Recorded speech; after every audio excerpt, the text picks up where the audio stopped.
Halo teman-teman, salam semangat, salam ceria, belajar berkarya. Saya Heruni Sahanan Pratiwi, mahasiswa S2 Teknologi Pendidikan Universitas Negeri Jakarta. Dalam video ini saya akan menjelaskan pengertian, sifat, dan cara mengembangkan media pembelajaran video untuk pembelajaran. Video ini dapat disaksikan untuk kalian semua yang perlu mengembangkan media pembelajaran video. Video pembelajaran merupakan suatu bahan ajar audiovisual yang dapat menampilkan gambar, suara, dan gerak sekaligus. Adapun beberapa sifat-sifat video, yang pertama, video ini dapat memanipulasi waktu. Artinya dapat menghemat atau menambah waktu pengamatan. Contohnya dalam menghemat waktu pengamatan yaitu saat kita mengamati proses metamorfosis kupu-kupu yang awalnya proses tersebut sangat panjang, itu dapat kita lihat menjadi ringkas. Kita dapat memperhatikan objek yang sangat jauh lokasinya. Seperti kita dapat melihat benda-benda di luar angkasa dari video. Kemudian kita juga dapat melihat fenomena berbahaya dari jarak dekat. Contohnya kita menonton film sejarah tentang perang. Dan kita juga dapat melihat hal-hal yang sulit diamati secara langsung.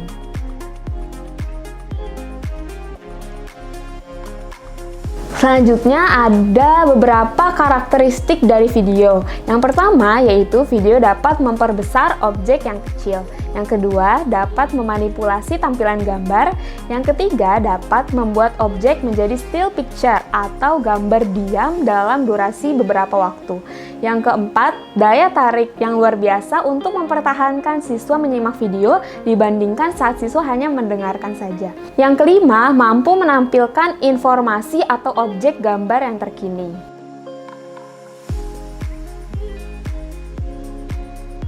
Dalam produksi sebuah video ada 3 tahap, teman-teman. Yang pertama yaitu tahap praproduksi, tahap produksi, dan yang terakhir tahap pasca produksi. Dalam tahap praproduksi ada beberapa hal yang dapat kita lakukan, yaitu mengidentifikasi program media, menyusun GBI/MV atau garis besar isi media video yang isinya analisis kebutuhan, indikator, kompetensi, dan topik materi. GBI/MV ini digunakan sebagai pedoman untuk penulisan naskah. Selanjutnya penyusunan JM atau jabaran materi yang di dalamnya itu ada topik-topik atau butir-butir materi yang akan dibahas di dalam video. Penulisan JM ini bertujuan untuk mempermudah penulisan naskah, menentukan durasi waktu, topik materi, dan biaya produksi.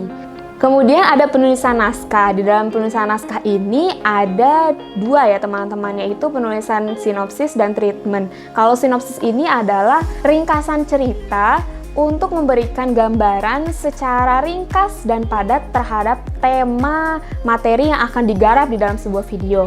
Kalau treatment ini yaitu pengembangan sinopsis, artinya dia isinya itu semua alur cerita yang ada di dalam video dituliskan atau diuraikan dari awal hingga akhir.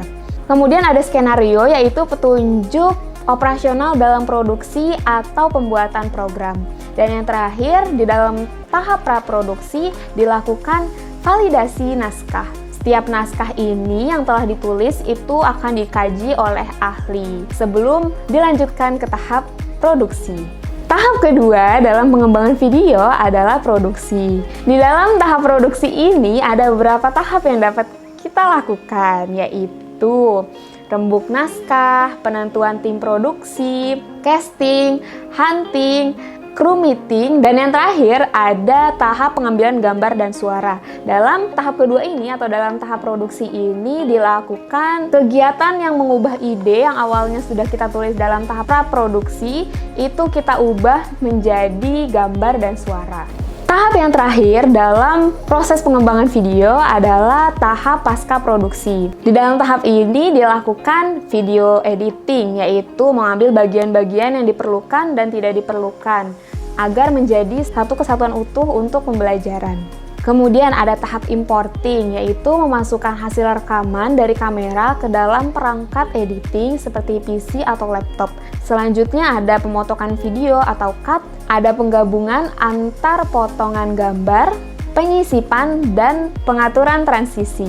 Baiklah, setelah dijelaskan tadi tentang pengembangan media video, dapat kita tarik beberapa kesimpulan ya teman-teman. Yang pertama yaitu, video pembelajaran adalah program pembelajaran untuk menyajikan pesan audiovisual untuk kegiatan belajar. Yang kedua, tahap pengembangannya itu terdiri dari tahap praproduksi, tahap produksi, dan yang terakhir tahap pasca produksi. Dan yang terakhir, setelah produksi video diedit agar menjadi suatu bahan belajar yang utuh. Oke, sekian. Terima kasih teman-teman untuk sharing di video kali ini. Sampai jumpa di video selanjutnya. Bye.